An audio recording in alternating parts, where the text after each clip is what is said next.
Hello friends, welcome to my channel. இந்த வீடியோவில் நம்ம என்ன பார்க்க போகிறோன்னா பொட்டேட்டோ க்ரீன் பீஸ் கிரேவி.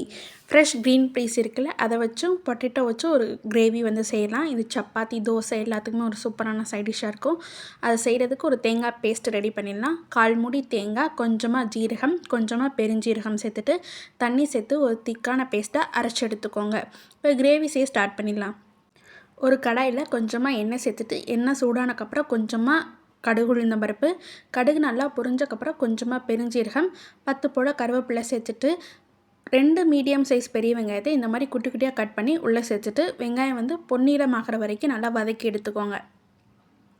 பாருங்கள், வெங்காயம் இந்தளவுக்கு நல்லா வதங்கினக்கப்புறம் ஒரு சின்ன தக்காளியை அதே மாதிரி குட்டி குட்டியாக கட் பண்ணி உள்ளே சேர்த்துட்டு நல்லா வதக்கி எடுத்துக்கோங்க. இப்போ வெங்காயமும் தக்காளியும் நல்லா தொக்கு மாதிரி வதங்கி வந்தக்கப்புறம் இந்த ஸ்டேஜில் 1 டேபிள் ஸ்பூன் இஞ்சி பூண்டு விழுது சேர்த்துட்டு பச்சை வாசனை போகிற வரைக்கும் நல்லா வதக்கிக்கலாம். இப்போ நல்லா வதங்கினக்கப்புறம் ஃப்ரெஷ்ஷான பச்சை பட்டாணி வந்து எடுத்திருக்கேன். அது கூடவே 2 மீடியம் சைஸ் உருளைக்கிழங்க தோல் சீவிட்டு இந்த மாதிரி குட்டி குட்டியாக கட் பண்ணி உள்ளே சேர்த்துக்கோங்க. இப்போ இதையும் வந்து ஒரு 2 நிமிஷம் வந்து நல்லா வதக்கிக்கலாம். 2 நிமிஷம் நல்லா வதங்கினக்கப்புறம் மசாலா பொருட்கள் ஆட் பண்ணிடலாம். கொஞ்சமாக மஞ்சள் தூள், 1 டீஸ்பூன் கரம் மசாலா, கொஞ்சமாக பெருங்காயத்தூள், 1/2 டேபிள் ஸ்பூன் குழம்பு மிளகாய்த்தூள், 1/2 டேபிள் ஸ்பூன் மிளகாய்த்தூள் வந்து சேர்த்துட்டு மசாலாவோட பச்சை வாசனை போகிற வரைக்கும் நல்லா வதக்கி எடுத்துக்கோங்க.